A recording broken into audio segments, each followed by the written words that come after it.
If you're a developer about to work for the first time with the security team to get a security review for your new product or new feature, this video is for you. I'm making this short video to help you get into this security review process with the right expectations so that they are smoother to you and to the security reviewer and more likely to achieve a win-win. I'm Jad. I've been working in security most of my career. I've conducted hundreds and hundreds of security reviews across many different types of products, mobile, web applications, in payment, in identity, in social networking, health, and a lot more. I spent almost 10 years at Google conducting security reviews, collaborating with some incredible talent within the security team and also within development teams. I then joined Snap or Snapchat as their very first security hire. So I did my fair share of security reviews there, focusing on what it's like to be a cloud native company at a time where cloud computing was really developing. Even now at TerraTrue, while I am the founder and CEO, I still spend time conducting security reviews to help the team get other opinions on certain work. Let me get a disclaimer first out of the way. No two security reviews are the same. No two companies conduct security reviews in the same way. For example, a lot of companies decide that when a security review is underway, the product or feature that is impacted shouldn't launch. They'll wait on the results of the security review, on the resolution of all the findings, and then they launch afterwards. Other companies may decide a very different path, and they may say the security review is non-blocking. As long as we file it before the work is expected to launch, then it can take its time, and we will deal with findings sort of after the fact, even though the product has already launched. And there isn't a right way. It's just what works for the company's understanding of risk and what works for the company's culture as well. Typically, also, security reviews take about a week or two of work for a mid-sized project, but there isn't a one-size-fits-all. On one hand, you could have a fleeting sort of transactional moment where you're engaged with the security team, the work happens super quickly in a matter of hours, you continue with your effort right afterwards. On the other hand, it could be a long-term relationship. And I've seen it personally where on a single effort, the security team worked together with the development team for over a year. This is especially true when the company realizes that it needs to build stronger security defenses before that work can be released to the outside world. So for example, at Snap, the company wanted to build an end-to-end encrypted storage system for your photos and videos. But to do that, we had to build a lot of defenses in that space and secure vaults and protecting access to them. And that took over a year of work. So the 4 topics I would like to cover in this video are, first, what are the goals of a security review? Once you understand better the goals coming into that process, it helps you think about it in a specific way that's more conducive. Also, what information does the security team typically ask for? That way, when they ask you for the information, you don't feel defensive. You sort of expect that they will and why they are asking for it. And then security teams tend to assign a risk rating to every review they're doing. So it helps a little bit to cover what types of areas of work tend to get the most scrutinized. So they fall under higher risk brackets. And then that way, if your review meets any of those criteria, you know to expect a little bit deeper review as well. Because that process of a security review is involved, I want to share a few thoughts on how you can manage the process better on your end so you feel that you're working with a partner and not an obstacle to deploying a certain feature you're working on. So let's do this. Let's start with the first area. What are the goals of a security review? Well, really, the main goal is all about risk reduction. I'm being careful here and saying risk reduction, not risk elimination, because a security review isn't even intended necessarily to catch all sorts of risks that may be present in the work that development teams are doing. The goal is to reduce it to a certain baseline that is comfortable for the organization, for you, for your team, and for security to take on. When that security review is done well, it may not address all the issues and find them, but it will significantly reduce your risk exposure. The reason why it's important to reduce that risk exposure is really because of a few things. One, you want to make an attack as expensive as possible. We all know in this connected world, if an adversary is formidable and has incredibly sophisticated skills and teams to support it and an unlimited budget, eventually they can break into almost everything. So the threat model isn't necessarily how can I prevent the most sophisticated, well-funded, with infinite time on their hands attacker to be able to get into our systems. It's how to make that attack more expensive so that it's not likely to happen and you're not spending all your time and effort firefighting, dealing with incident response and investigation. So there is a certain understanding that risk is inevitable and the goal is to reduce it to an acceptable place as opposed to completely virtually eliminated. Sort of the corollary of that is nobody wants to be in a constant firefighting mode. Nobody wants to be spending all their time and effort getting notifications about potential incidents, investigating them, attributing them back to a security bug that was present in the software. That just takes incredible amount of time and energy from development teams, from security teams. It creates very bad reputation for the organization. And certainly it could suffer significantly either through monetary damage or through breaches and the ensuing impact on users. The other aspect of that, of course, is the general saying that it's much cheaper to find security bugs early in the process as opposed to finding them after the fact where they could be 10,000 times more expensive to address, fix, and manage. So this is really the main goal, which is to reduce risk. There are other goals as well in security reviews. Making systems more resilient is a very good one. Generally helping with supporting better architecture and better use of patterns that makes code reuse more possible, reduces the risk of patching in production for general issues. Security and general correctness of a product tend to work hand in hand. Whatever security team may find also reduces the number of things that QA or testing can find as well. So with that, let's go to the second topic, which is what does the security team typically ask of you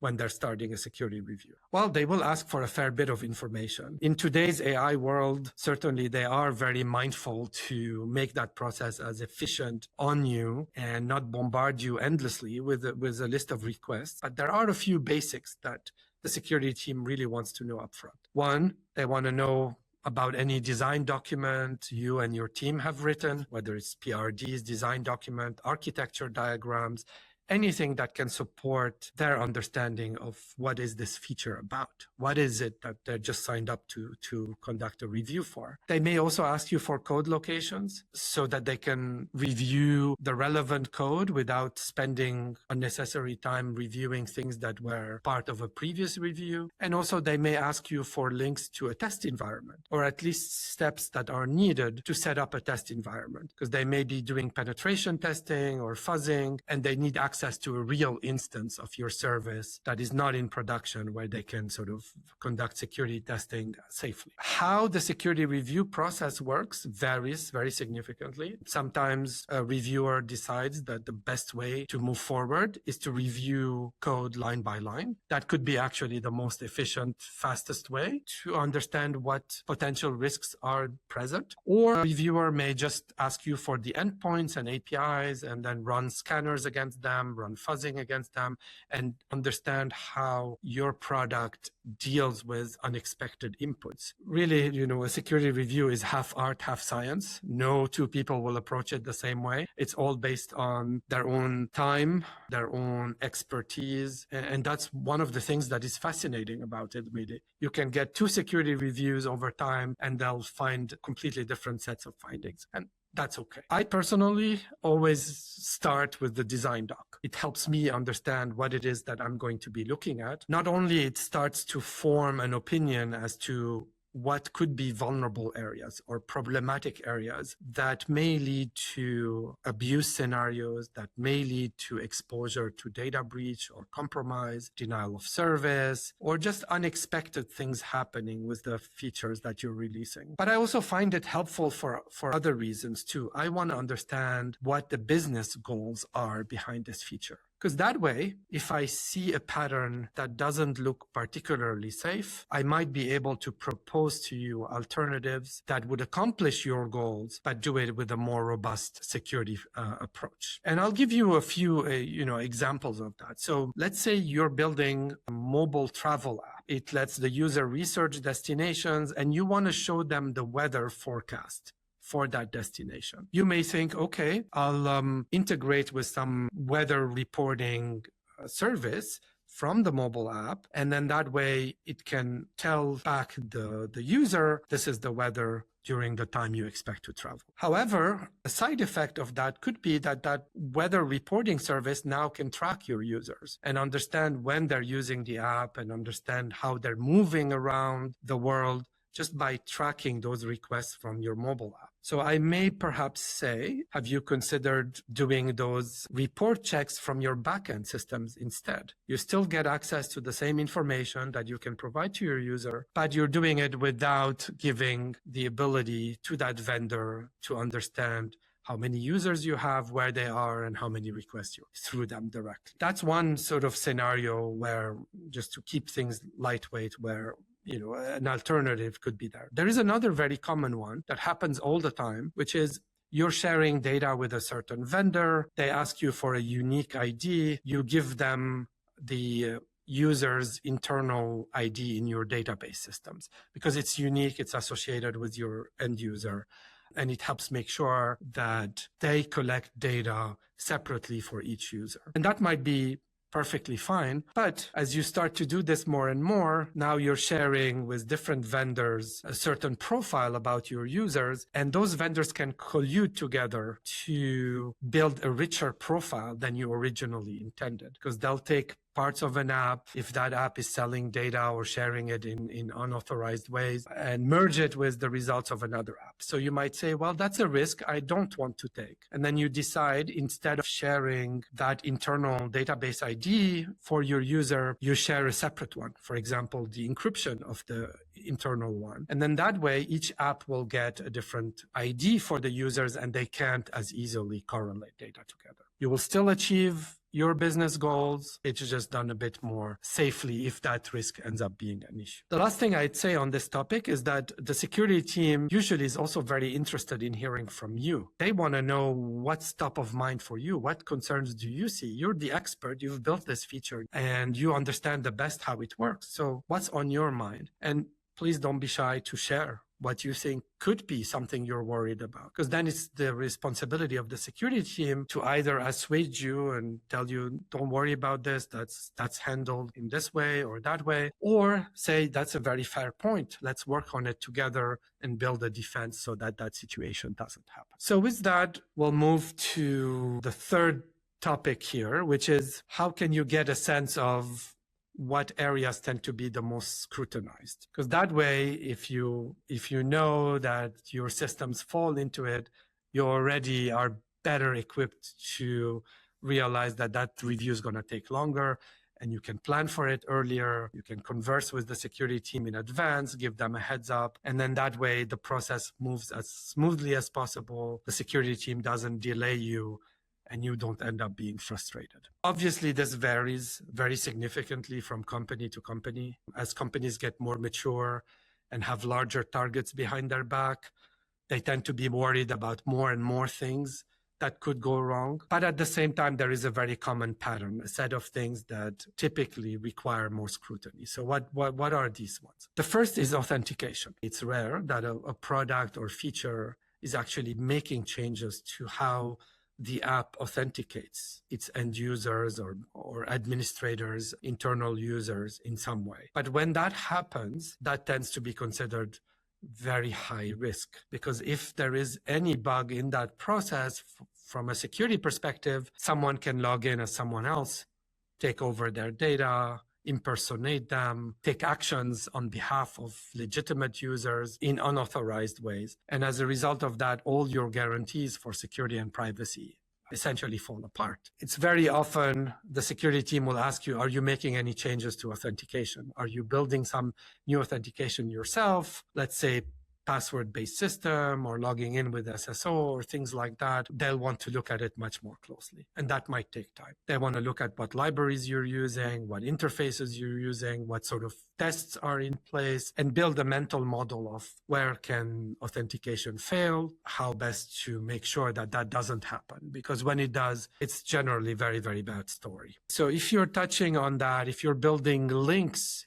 that are authenticated, that they have a secret in them. So for example, someone can share their photo album or invite someone into an organization. Those are the kinds of things that security team will want to scrutinize. Then there is permissions in general, which is somewhat related space. Again, it's not that common that a new feature is touching on permissions. But when it does, the security team also wants to review and make sure that it's not enabling users to do things they couldn't do before. They can't somehow leverage those endpoints or those capabilities to go beyond what the permission allows them to do. And this is particularly important when we're talking about admin privileges, that they're not assigned improperly to users, or users can't elevate their privileges to become admins and then be able to access more information than was originally intended. So typically, if you're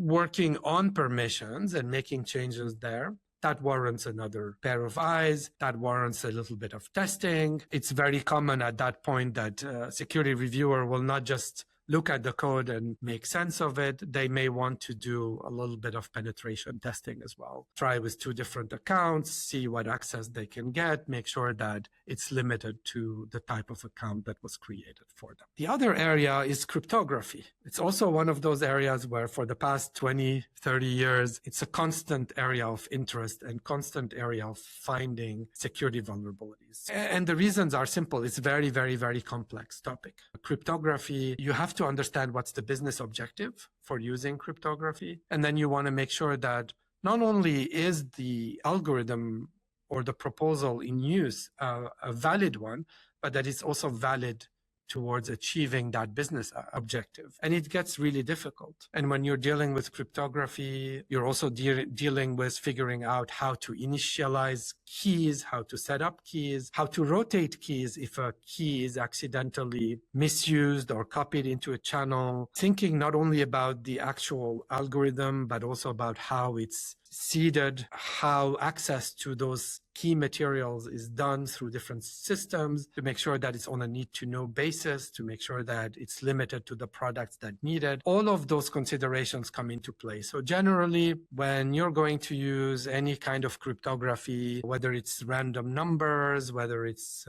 symmetric encryption, public key encryption, or a more developed algorithm like end-to-end encryption, those are areas where the security team wants to partner with you, wants to review them, wants to think about them, wants to threat model a little bit more deeply. We've seen a lot of cases where applications have been compromised because the cryptography was weak, whether it's Wi-Fi systems, whether it's two-factor authentication, whether it's secure IDs from RSA, password-based encryption that doesn't support defenses against password brute forcing or data extraction. It hasn't stopped. This is an area of constant headache to everybody. So please bear with your security team if you're doing anything interesting there. And the last point really is about differentiating first-time work versus sort of an iterative evolution over something that's already been built and reviewed. Generally, if you're iterating with a small feature around an existing code base, around an existing service, those reviews tend to happen much more quickly, because the changes are isolated, the threat model is well understood already, and it's easier to give you a thumbs up that, yes, this looks good, please feel free to proceed. But when you're doing something new, and especially something new for the company as a whole, then that brings up more questions. And frankly, reviewers themselves may not be equipped with the right domain expertise, with the right previous research to even know how to conduct a meaningful review. So then they need to spend time researching, becoming experts in the space, looking at best practices, and helping you build defenses. So very often when an organization is doing something new for the first time, it's going to take longer. Repeat patterns are easier to review. First-time patterns and building them is much harder. So hopefully this gives you a little bit of sense of how security teams think about risk rating, where they tend to dedicate more of their time. And again, in the common case, the review is fast. You're not touching on any of those in any significant way. So you can breathe easy, move forward more quickly, and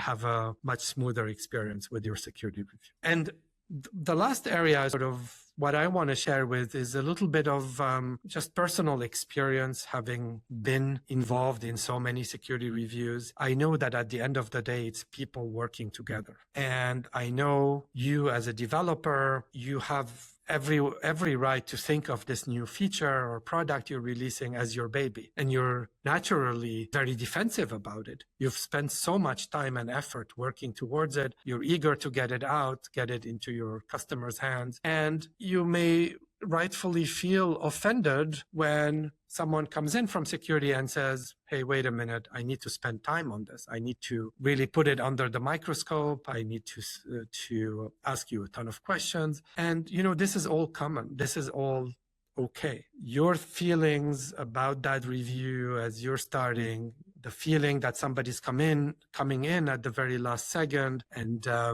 poking around at things is uncomfortable. My advice to you is, this is part of the game. You're all one single team working together, partnering together. The security team has a responsibility to help you make sure that the work that you're doing launches safely. They're only taking a deeper look, because they feel that the risk warrants it, and not because they want to slow you down. My advice is approach it with humility and expect the same level of humility from the security reviewer as well. When you both approach it from that open partnership where you're both willing to learn something new, think together, solve the problems and remediate them together, I think you'll have a much better time. You'll enjoy it much more. It will make you a more resilient developer as well. The other sort of, thought on this is, it's also normal to think that a security reviewer has all the answers when it comes to security. But they don't. It's a very, very big field. In a lot of cases, it requires very advanced domain knowledge. Someone reviewing a DNS infrastructure needs a different skill set than someone reviewing voice over IP or mobile apps or agentic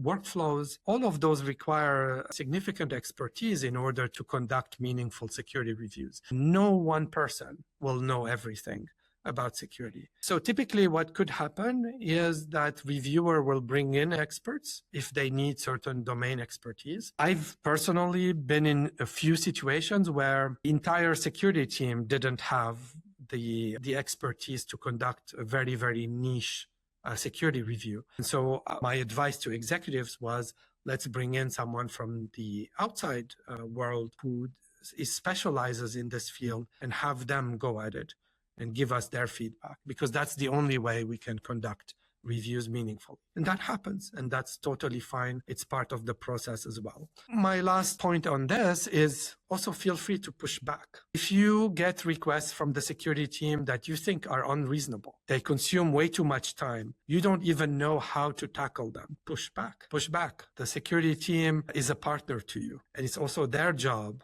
to help you achieve the remediation that they're recommending for you. If a defense isn't available and they're asking you to build it, it's going to take you a long time. Maybe they will dedicate some of their own bandwidth to build those reusable defenses, working with you to cut down the time that it takes, to give you a more smoother experience, and in general, to support all your business objectives. Remember, you're the customer. If there is something you're not comfortable with, please do speak up. Push back. It's a partnership. The two teams working together will figure out the best way forward. And with that, I wish you the best of luck in your security review process. Hopefully, you're better equipped to go through it and understand it better, and you'll approach it more effectively as a result of this. Certainly, if you have questions or comments or thoughts or different experiences, I'd love to hear them as well. Please share them. If you found this content interesting, or it makes you think about certain angles you hadn't considered before, I'd love to hear from you. Connect with me on LinkedIn. You'll find me, Jad TerraTrue. I'd love to hear your thoughts, get your feedback, ways to improve this content. I'd love to hear about your own experience going through your first security review. And if you're interested to know more about TerraTrue, you can find us at terratruehq.com as well. Look forward to hearing from you and see you with the next video.